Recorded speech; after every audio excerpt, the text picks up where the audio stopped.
And the failure can be of three types. Here. So here we have a strength failure. Under the application of load, the material is failed. So it is termed as strength failure. So our structure should be capable to resist all the applied load without strength failure. The second is rigidity failure. The rigidity failure is our structure should have deflections within the allowable limits. If a structure have excessive deflection, so we will consider it as a failure. The third is stability failure.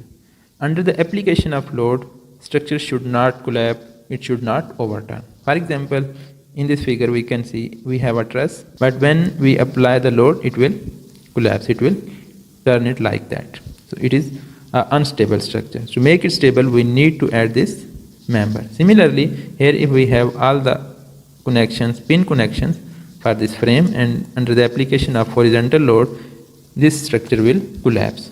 There will be no material failure, but it will be a stability failure. Structure will be unstable. So we need to make sure that our structure should not have these three types of failures.